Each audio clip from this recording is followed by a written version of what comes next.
para hindi tumaas ang inyong blood sugar. At kahit yung mga taong matataas ang cholesterol, ito na rin ang susundin. So, maraming mga pagkain talagang mabilis magpataas ng blood sugar ninyo.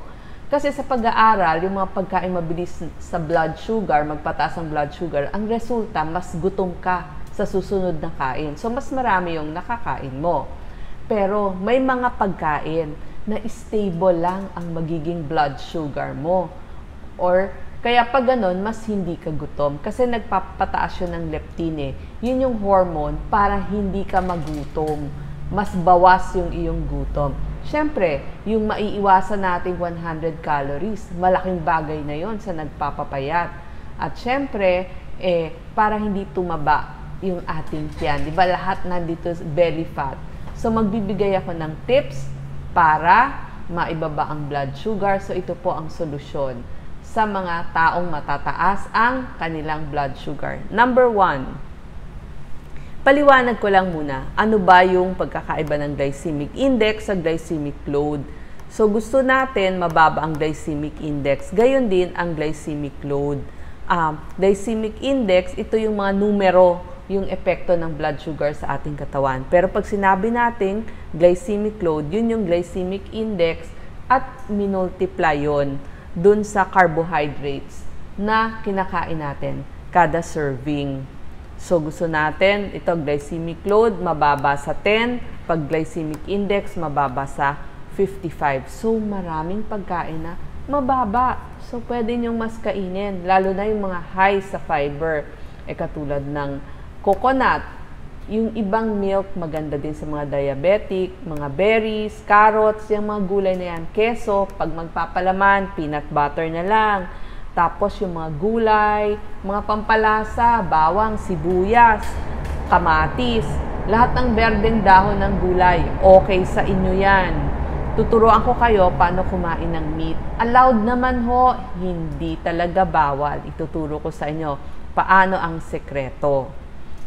May mga bagay din, mas konti. Pag medium, mas konti lang ang inyong kakainin. So, bihira. At nakita nila, yung mga taong nag-ehersisyo, nakakatulong yon sa pagbaba ng blood sugar. So, pwede kayong maglakad, mag-bicycle, yung stationary bike, kung meron na tayong edad, tsaka swimming. So, kung magbubuhat kayo, yung magagaan lang, yung mga 3 pounds lang na dumbbell. Wag naman ho yung sobrang bigat. At saka syempre, mas konti yung kakainin nyo. Bawasan ng calories para mas nagagamit ninyo yung insulin nyo. At saka nakita nila, yung mga taong mas matagal ang tulog, 7 hours, mas maganda yon para sa kanilang blood sugar. So, yung mga taong hindi gaanong nakakatulog, syempre mas stress yung katawan, mas mataas yung blood sugar nila. Okay, so ito puro tips para pwede pa rin kayong kumain ng pasta. Pag magpapaluto kayo sa inyong misis, mga nanay dyan, gawin nyo al dente. Huwag yung sobrang luto. Ibig sabihin, pag al dente, medyo matigas-tigas pa. Kasi sa gayon, mas hindi nakakapagpataas ng inyong blood sugar. Tapos ang isahog nyo, olive oil na lang, o bawang na lang, o red sauce na lang, kamatis. Yan yung mga dapat nyong luto sa inyong pasta. Tsaka ang maganda, pwede nyong lagyan siya ng isda o lean meat, yung hindi mga matatabang karne. Yung konti lang ang taba. Kasi moderate ang effect nito sa blood sugar, itong pasta, kumpara sa mga puting kanin. Pagdating sa protina, marami tayong pwedeng pagkunan ng protina, katulad ng mga munggo. Pagdating sa nuts, pwede naman tayong kumain ng kasoy at saka ng mani. Palaman, peanut butter na. Maganda din, source ng protina, seafood. Kasi ang maganda sa lamang dagat, marami siyang omega-3 fatty acid. Pwede po ang itlog, tapos ang keso, maganda sa diabetic. Tsaka, basta yung karne nyo, tsaka yung baboy nyo, walang taba, tapyasin ang taba. Pero pwede ang laman, so hindi talaga bawal. Alam ko, maraming mahilig sa fried rice. Kung plain garlic rice lang, mataas yan sa glycemic load. Pero, pag nilagyan nyo na siya ng protina, katulad ng hipon, syempre, mas mabubusog na kayo dun sa hipon. So, mas konti yung makakain yung carbohydrates. So, sa pagitan nitong dalawa, mas mababa ang glycemic load ng fried rice na nilagyan ng chicken, nilagyan ng isda, o kaya nilagyan ng hipon. So, yung may sahog.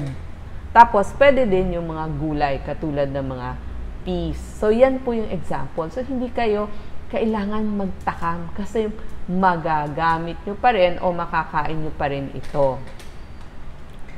Fats. Pagdating sa fats, pwede kayong mag-isda. So, marami tayong mga isda na pwede, yung mga pamilya ng galunggong, tamban, tuna, mackerel, sardinas, good source of fats yan. Omega-3 fatty acid. Pwede ang nuts, 13 hanggang 16 na kasoy, or 1/3 cup ng mani, pwede. Avocado, maganda din yan. Good fats. At syempre, kung kaya ng budget, mas maganda pa rin ang olive oil. Yun yung gagamitin natin. Yung mga fiber, maganda kasi ang fiber magpababa ng blood sugar. So, palitan natin yung patatas natin ng kamote at kalabasa at oatmeal.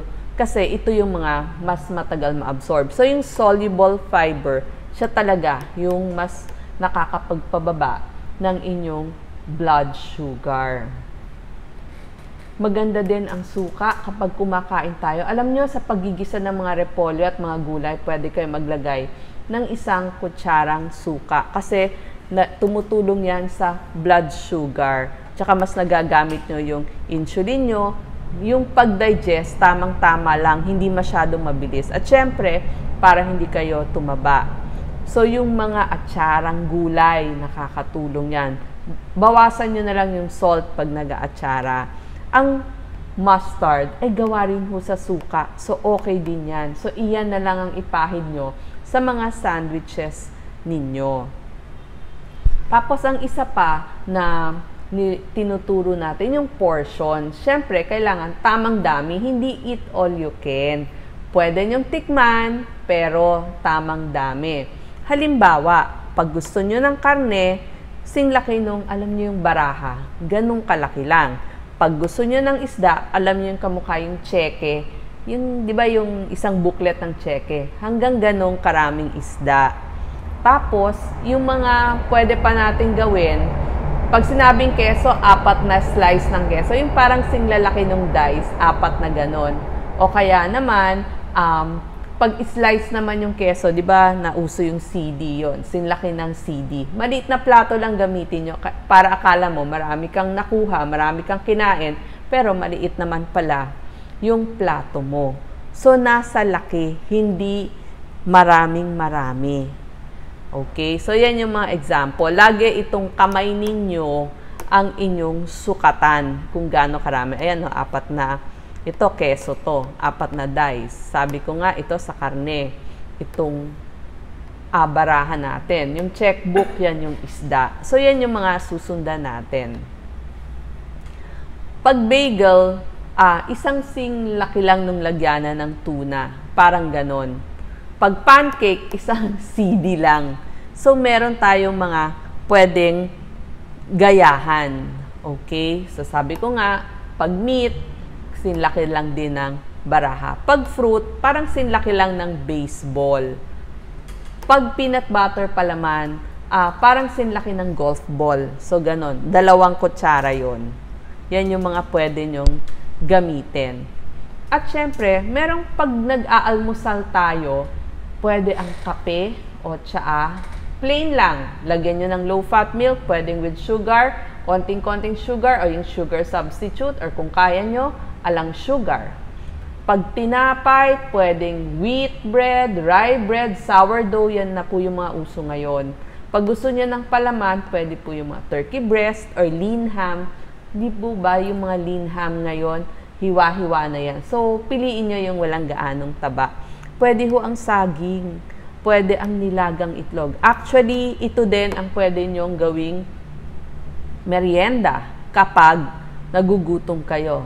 Melon, pwede. Actually, mas maigi ang muffin kesa sa mga bagel. So, ito po yung mga example. Oh.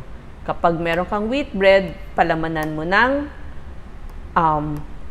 peanut butter. Tapos, samahan mo ng isang suha. Yan. So, ito yung mga example. Pwedeng apple, muffin, melon, berries maganda sa ating mga may diabetes. Eto na.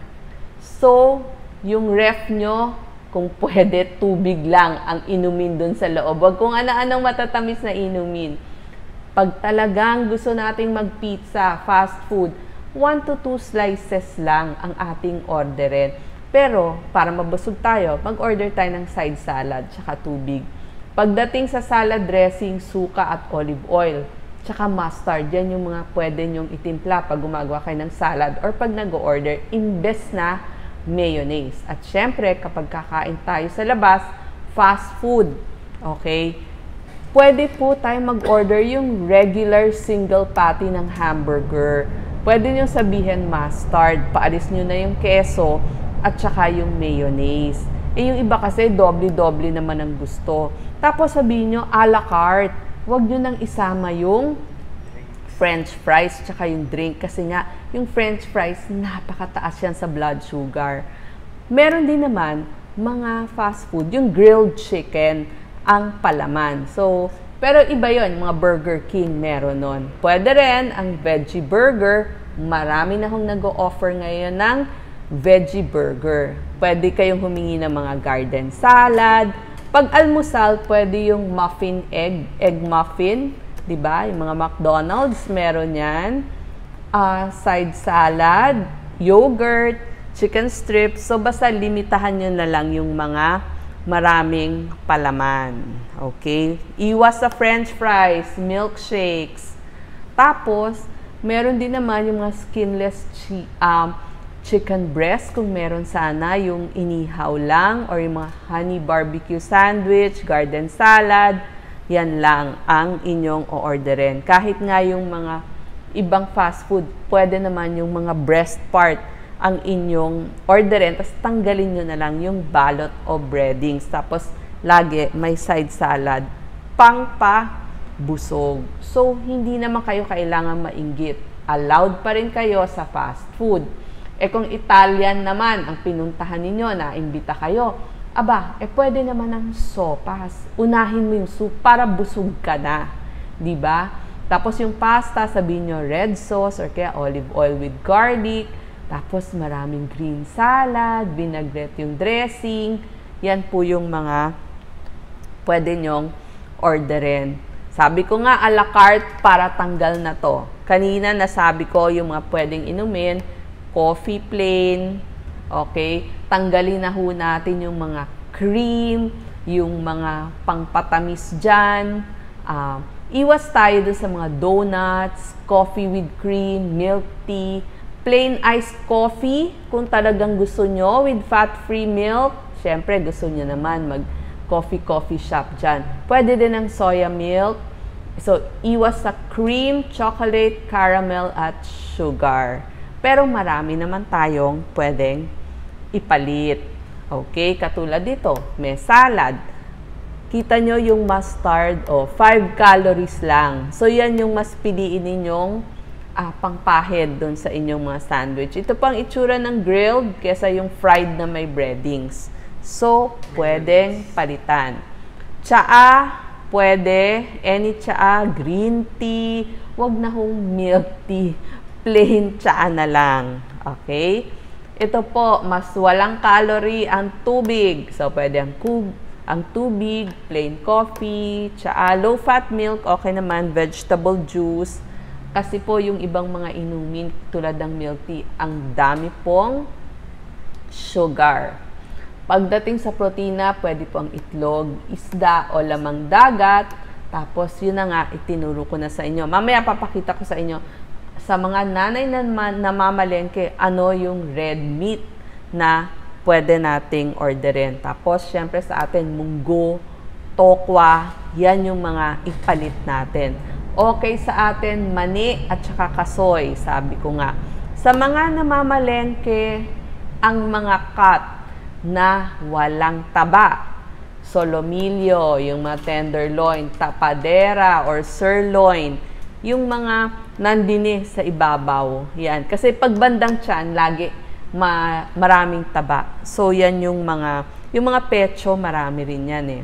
Ganon din sa ating pork. Pag sabi mga lomo, tenderloin, mas magaganda yan, yung mga rib roast. Pwede nyo kasing tanggalin yung mga taba dyan. Basta lahat ng may loin, tenderloin, okay din ho yun. Less taba yun. Eggs, 1 a day, okay po, bagay sa diabetes kasi kailangan yan para sa ating paningin. Keso, marami pong pwede. Goat cheese, brie, mozzarella, kesong puti, ang cottage cheese, cheddar cheese, feta cheese, yung nilalagay sa salad, okay po lahat yan. Maganda din ang melon. So, yan yung mga prutas na pwede nating kainin. Kasi pag sinabing melon, sabi nga ni Doc, bakit may ampalaya? Kasi bitter melon. So, kasama ho yan. Pwede din 1 cup of watermelon. Bananas, kalahating banana, isang apple na maliit, sinlaki ng fist natin. Strawberry, maganda talaga. 1 1/4 cup, pwede. Itong mga cherries, mahal yan pero pwede yan lahat.